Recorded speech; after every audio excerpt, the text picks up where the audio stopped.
नमस्कार, मैं प्रभाकर द्विवेदी उपस्थित हूं आपके बीच में रात्रि की कुछ खास खबरों संग। और खबर की शुरुआत करते हैं सबसे पहले यूपी के बदायूं जिले से, जहां नियम विरुद्ध खुली दुकानों पर हुई कार्रवाई। जी हां, यूपी के बदायूं जिले के बिसौली प्रशासन के द्वारा वैश्विक कोरोना महामारी के कारण देश में लगे लॉकडाउन के कारण लॉकडाउन 4 में शासन के निर्देशों के आधार पर आइटमों के आधार पर दुकानों को निर्धारित दिनों में खोलने की छूट दी गई थी, जिसके मद्देनजर रखते हुए नगर बिसौली में चेकिंग अभियान चलाया गया, जिसमें प्रशासन को बहुत ही ऐसी दुकानें खुली पाई गई जिनका आज खोलने का टर्न नहीं था। प्रशासन के द्वारा बार बार चेतावनी देने के बाद भी जब दुकानदारों के द्वारा नियमों का पालन नहीं किया जा रहा है, तो प्रशासन के द्वारा मजबूर होकर उन दुकानदारों के खिलाफ कठोर कार्रवाई की गई, जिसके अंतर्गत दुकानों को सील किया गया, जिससे अन्य दुकानदारों को सबक मिल सके। दुकानदारों पर होती कार्रवाई को देखकर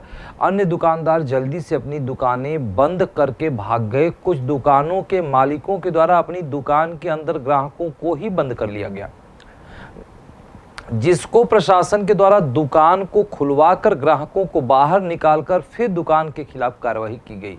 उनकी दुकान सील कर दी गई। साथ ही साथ बिना मास्क लगाए और नियम विरुद्ध बाइक पर बैठे लोगों को फटकार लगाई गई और बाइक और बिना मास्क वालों का चालान भी काटा गया और चालान के संग जुर्माना भी वसूला गया। इस कार्यवाही के समय बिसौली प्रशासन में उप जिलाधिकारी, तहसीलदार, सीओ कोतवाल, चौकी इंचार्ज सुरेंद्र सिंह अपने दल बल संघ के साथ मौजूद रहे।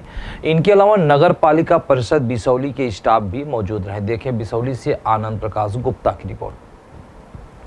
अगली खबर यूपी के सोनभद्र जिले से है, जहां चोरों के हौसले बुलंद, घर में घुसकर की हाथ की सफाई। जी हां, यूपी के सोनभद्र जिले से खबर आ रही है। उबरना थाना क्षेत्र के सेक्टर 3 स्थित 3B5 व 3B6 में रह रहे लोगों का रात करीब 3 बजे चोरों ने हजारों का सामान उड़ा डाला, जिसमें मिथिलेश शर्मा, धनंजय कुमार सिंह, शेख सज्जाद अहमद, रमेश कुमार, नगद राशि 8,100 रुपये और चारों लोगों का मोबाइल फोन भी उड़ा ले गए। साथ ही मिथिलेश शर्मा का Aadhaar card, voter ID, driving licence, smart card, 2 ATM card, gate pass, PAN card को भी चोर साथ ले गए। वहां रह रहे लोगों की आंख जब सुबह खुली तो उनके रूम में उनका बैग, मोबाइल नहीं मिला। जब आंगन में गए तो वहां पर बैग से सारे कपड़े बाहर फेंके मिले। जब उन्होंने अंदर जाकर अपने पर्स को देखा तो वहां से पैसे नदारद मिले। पैसे वहां से गायब थे। लोगों ने जब पीछे जाकर देखा तो कुछ के बैग गटर में पड़े मिले। इसकी सूचना मिलते ही सैनिक चीफ SK सिंह अपने जवानों के साथ परियोजना की कॉलोनियों की सुरक्षा में तैनात रह रहे गार्डों से मौके का मुआयना करने पहुंचे। मामले को संज्ञान में लेते हुए पूछताछ करने लगे। रह रहे रहवासियों ने इसकी सूचना 112 नंबर पर की। सूचना पाते ही मामले की छानबीन होने लगी। कड़ी मशक्कत के बाद कुछ ही घंटों में एक चोर को हिरासत में ले लिया गया। वहीं पकड़े गए चोर को डायल 112 को सौंप दिया गया। पुलिस अग्रिम कार्रवाई में जुटी है। देखिए संतोष विश्वकर्मा की रिपोर्ट। अब वक्त हो चला है इस बुलेटिन में एक छोटे से ब्रेक का। कहीं नहीं जाए, ब्रेक के बाद जल्द हाजिर होते हैं।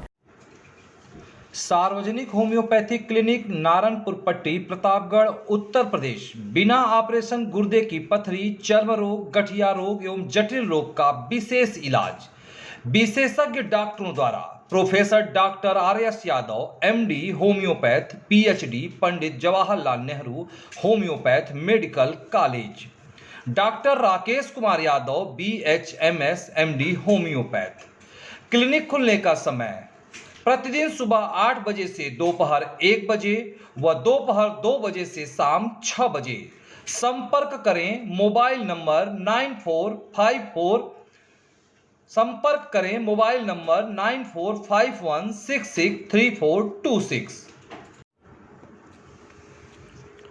बर्मा कृषि सुरक्षा केंद्र, सैफाबाद पट्टी, प्रतापगढ़, उत्तर प्रदेश। नोट, हमारे यहाँ सभी उन्नतशील बीज एवं कीटनाशक दवाएं उचित रेट पर उपलब्ध हैं।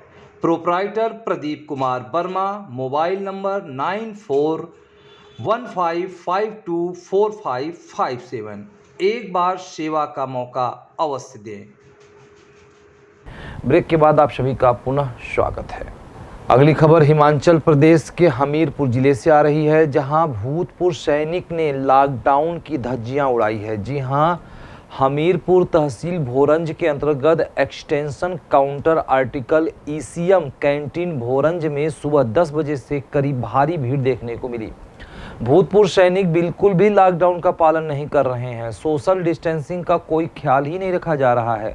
पुलिस के भी 2 जवान भी ड्यूटी पर हैं, लेकिन उनका भी कोई कहना नहीं मान रहा है।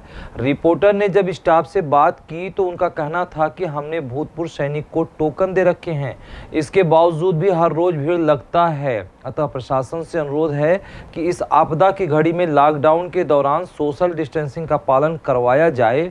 वह भूतपूर्व सैनिकों से भी अनुरोध है कि इसमें प्रशासन का पूरा सहयोग करें ताकि सभी स्वस्थ रहें। देखें हमीरपुर से रतन चंद की रिपोर्ट। अगली खबर यूपी के बरेली से आ रही है, जहां 11,000 की लाइन की चपेट में आने से युवक झुलस गया है। जी हां, बरेली जिले में दिल्लीधर पुत्र धर्मपाल निवासी फैजगंज का है, जो अपने खेत पर गन्ने की गुड़ाई करने जा रहा था। तभी रास्ते में 11,000 वोल्ट की लाइन का तार टूटा पड़ा था। दिल्लीधर उसमें उलझ गया और करंट लगने से झुलस गया। लोगों ने दौड़कर डंडे से उसको तार से अलग किया। घायल अवस्था में उसको जिला अस्पताल भिजवाया गया, जहां उसकी हालत चिंताजनक बनी हुई है। उसके भाई का आरोप है कि अक्सर तार टूटते रहते हैं और दुर्घटनाएं होती रहती हैं, पर बिजली विभाग का कोई ध्यान नहीं जाता। देखें बरेली से शाहबाज बेग की रिपोर्ट। मेरा नाम महेंद्र है। क्या हुआ था? मेरा भतीजा सुबह जो है खेत पर गन्ने की गुड़ाई करने जा रहा था, तो वहाँ हमने कई बार शिकायत की है। विद्युत विभाग के द्वारा वहाँ तार लटकते रहते हैं और झूलते रहते हैं, और गन्ने के ट्रक वगैरह निकलते तो उनमें भी लगते हैं। सुबह वो जो तार था वो टूट के गिरा हुआ था। अचानक जो दिन का अंधियारा टाइप का होता है थोड़ा, उसमें वो जा रहा था, उसका पैर तार पे पड़ा और जो है वो पूरी तरीके से झुलस गया। उसकी हालत बहुत गंभीर हो गई। लोगों ने जैसे तैसे जो तार की चपेट को उसको छुटाया, फिर स्थानीय चिकित्सालय में ले गए। वहाँ उसको जो है एडमिट नहीं किया, तो यहाँ जिला चिकित्सालय लाए हैं, यहाँ एडमिट कराए हैं, और डॉक्टर बता रहे हैं उसकी स्थिति गंभीर है और ट्रीटमेंट उसका चल रहा है। तार के पहले से पड़ा था? बता रहे हैं रात में गिरा था। रात के कौन सी सप्लाई? 11,000 की? जी 11,000 की। ये बच्चा है, अभी पढ़ाई कर रहा है। इस बुलेटिन में खबरें बस यहीं तक। जल्द हाजिर होंगे कुछ खास खबरों संग। कहीं न जाएं, क्योंकि यहाँ होती है हर खबर पर नजर। चैनल को यदि आप फेसबुक, यूट्यूब, इंस्टाग्राम या अन्य किसी सोशल साइट पर देख रहे हैं तो सब्सक्राइब, लाइक, कमेंट, शेयर करना ना भूलें। यदि आपके आसपास किसी प्रकार की कोई घटना, दुर्घटना या कार्यक्रम हो तो तुरंत हमारे क्षेत्रीय प्रतिनिधि से संपर्क करें या प्ले स्टोर से ऐप को डाउनलोड करके खबर को अपलोड कर दें।